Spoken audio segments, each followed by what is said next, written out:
उसे नाम कहा जाता है, गुरु मंत्र या मेथड कहा जाता है। उसको लेके आप लगातार जाप करते रहिए, क्योंकि नाम का जाप आपने करना है। जन्म मरण के चक्कर में आप फंसे हुए हैं। मालिक की आवाजों को आपने इग्नोर किया, चाहे आपको याद नहीं, पर आपकी आत्मा ने ही मालिक की आवाज को तब नहीं पकड़ा था जब सृष्टि की रचना हुई थी। तो फिर सुमरन भी आपको ही करना होगा। शर्त मत रखो कि मालिक मैं तो सुमरन करूंगा अगर मुझे आप मिलोगे, मैं तो 7 दिन ही करूंगा, 10 दिन ही करूंगा। जी नहीं, आप शर्त रखने की स्थिति में नहीं है। आप तो जन्मों जन्मों से जन्म मरण के चक्कर में उलझे हुए हैं। काल ने बुरी तरह से आपको भरमा रखा है। उसके दर्शन कर लीजिए, नूरी स्वरूप एक बार प्रकट कर लीजिए, फिर शर्त रखने की कोई गुंजाइश ही नहीं रहेगी। क्योंकि वो पलक झपकते ही जिधर देखोगे तू ही तू, बस मालिक ही मालिक नजर आने लगेगा। और मालिक के नजर आने से क्या मिल जाएगा? आदमी सोचता है मेरे पास गाड़ी है, बाल बच्चे हैं, परिवार है, मैं मालिक को देख के क्या करूंगा? आने वाले पहाड़ जैसी बीमारियां खत्म हो सकती हैं। जीते जी गम, चिंता, टेंशन, परेशानियां, मुसीबतें, डर मिट सकता है। मौत का भी भयानक डर खत्म हो सकता है, वो सिर्फ और सिर्फ ओम हरि अल्लाह वाहिगुरु के नाम के जाप से।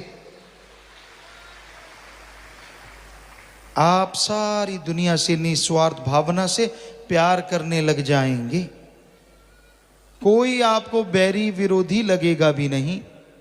क्यों?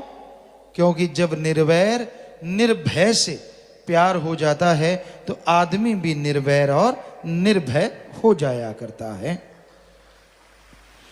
इसलिए उस परम पिता परमात्मा का नाम जपना जरूरी है। उसके नाम में बेइंतहा खुशियां छुपी हुई हैं, बेइंतहा खुशियां आप कल्पना भी नहीं कर सकते। मालिक का नाम बेइंतहा आनंद देता है, परमानंद से जीव को नवाज देता है। इसलिए मालिक का नाम जपा करो, मालिक के नाम का जाप किया करो। लगता क्या है आपका?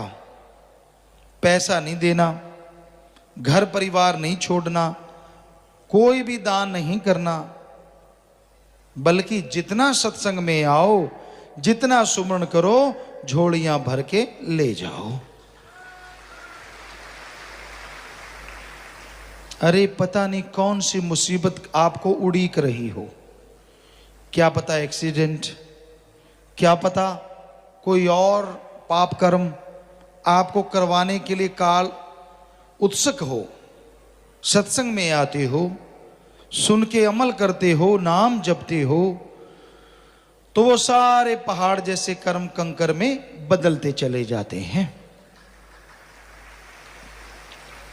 नाम रामबाण है। कहते हैं जब मेघनाथ और लक्ष्मण का युद्ध हुआ, उससे पहले मेघनाथ ने 2 बार, एक बार श्री राम और लक्ष्मण को नागपाश में बेहोश किया, एक बार बर्छी मार के लक्ष्मण को बेहोश किया, बहुत लंबी कोमा में डाला। तो तीसरी बार जब लक्ष्मण जी युद्ध लड़ रहे थे, मेघनाथ बहुत बड़ा योद्धा था, बहुत वर लिए हुए थे, वरदान हासिल थे उसे, तो वो यज्ञ कर रहा था। उस समय के अनुसार साइंस सिद्धि कर रहा था, रिसर्च कर रहा था। उस दरमियान अगर उसे ना हटाया जाता तो वो शायद काबू जल्दी से ना आता, क्योंकि वो तो नियति ने लिखा था, होना तो जरूर था। तो कहते लक्ष्मण ने जोर लगा लिया, काबू नहीं आ रहा था, अस्त्र शस्त्र चलाए। तो कहते लक्ष्मण जी ने फिर जो बाण चलाया, उसे कहा तुझे राम की सौगंध है, कसम है, वापिस मत आना, मेघनाथ का वध कर देना।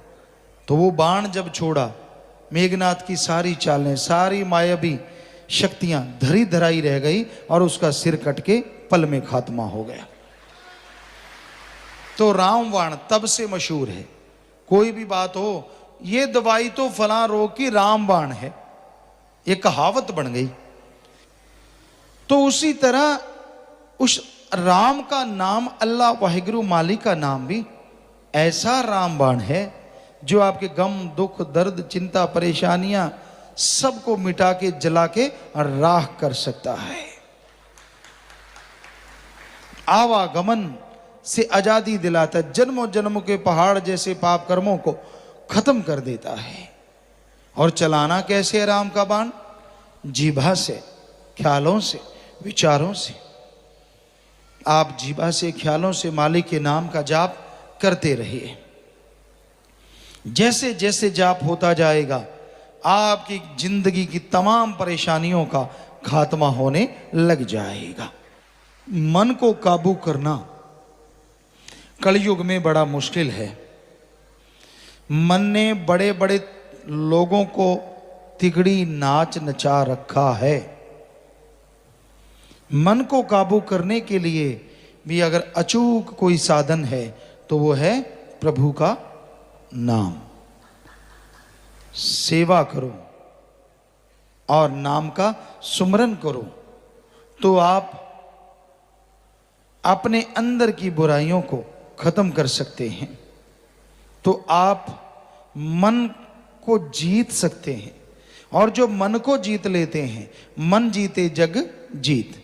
जिसने मन को जीत लिया, समझ लो सारी दुनिया को जीत लिया। और मन कोई आसान शय नहीं है जिसको जीतना आसान हो। वशिष्ठ जी जो श्री राम जी के गुरु रहे, बचपन में उनको समझाते हैं कि सारे समुद्रों का कोई पानी पी ले, सारी हिमालय पर्वतमाला को उठा ले, एक पल के लिए मान लूंगा ऐसा हो गया होगा। हालांकि असंभव है, पर अगर कोई कहे कि मन को जीत लिया, ये बात मैं कभी नहीं मानूंगा। सो मन को जीतना बड़ा ही कठिन है, पर असंभव नहीं है। मन रुक जाता है, मन टिकाव पाता है जब आदमी लगातार सुमरन करता है। आप शुरू शुरू में सुमरन करेंगे तो मन रुकता नहीं, बल्कि और विचार देता है। ऐसी ऐसी चीजें आपको दिखाता है जो कभी आपकी कल्पना में नहीं होती।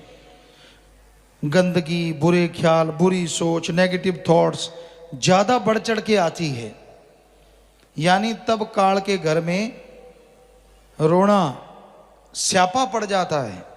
सारे उसके एजेंट शोर मचाते हैं कि ये आत्मा तो निकलेगी चंगुल से, ये तो जीते जी नजारे लेगी। क्योंकि नाम जिसको मिला, काल के घर में आग तो तभी लग गई कि ये आत्मा तो गई। पूर्ण पीर फकीर नाम दे दें, और साईं जी के तो वचन है कि एक बार सच्चा सौदा से नाम ले, वो जन्म मरण में नहीं जाता। लेकिन जब कोई नाम जपने लगता उसी नाम को, तो काल के घर में और शोर मचता कि इसको कम से कम जीते जी तो तंग करना था, अब ये नाम जपने लगा है।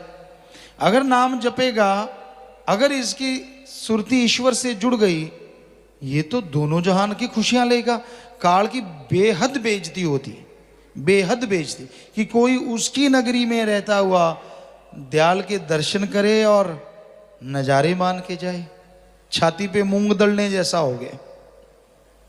मूंग के दाने सख्त होते हैं, जब उनको चक्की में पीसते टाइम ज्यादा लगता है, इसलिए कहते हैं छाती पे मूंग दलना, ज्यादा तकलीफ देना। तो काल नहीं चाहता कि कोई उसकी छाती पे मूंग दले आत्मा। इसलिए फिर जब भी सुमन पे बैठो, कभी खाज खुजले, कभी टांगों में दर्द, कभी पाँव में दर्द, कभी पीठ अकड़ गई, कभी हिप्स थक जाती हैं, कभी कुछ हो जाता है, कभी कुछ हो जाता है, प्यास लगाई, कभी कोई ख्याल आ गया। तो इस तरह आदमी के विचार मन के द्वारा काल भटकाता है कि कहीं ये मालिक से जुड़ ना जाए। और बेवकूफ लोग मन के हाथों बहक जाते, हाँ क्या है छोड़। मन कहता है सिमरण करने वालों को क्या मिल गया, वचन मानने वालों को क्या मिल गया, जो ज्यादा वचन मानते हैं, ज्यादा सिमरण करते हैं, मालिक के प्यार में रहते हैं, क्या मिल गया? जो उनको मिल गया वो किसी को बताते हैं नहीं। अंदर ही अंदर मालिक खुशियां बख्श देता है। और उसको नहीं मिला होता, इसलिए मन कहता कुछ नहीं है, ऐश कर, जिंदगी है, अपने हिसाब से जिएंगे। कौन आएगा माई का लाल? आना किसने? तू ही माई का लाल चिल्लाएगा जब कर्मों की मार पड़ेगी। ना माई आएगी ना बाप आएगा, तब अकेले को सब कुछ सहना होगा। तो भाई कलयुग में एकमात्र उपाय जो सब दुखों से छुटकारा करवा सकता है वो है ओम हरि अल्लाह मालिक का नाम, उस परम पिता परमात्मा का नाम। नाम का सुमरन संजीवनी है। हर रोग, हर परेशानी से अगर कोई मुक्ति दिला सकता है तो प्रभु का नाम है। मालिक से टूटा हुआ प्यार अगर कोई जुड़वा सकता है तो वो मालिक का नाम है। जन्मों जन्मों की लगी हुई प्यास अगर कोई बुझा सकता है तो वो मालिक का नाम है। और मालिक के नूरी स्वरूप से अगर कोई मिला सकता है तो वो मालिक का नाम है।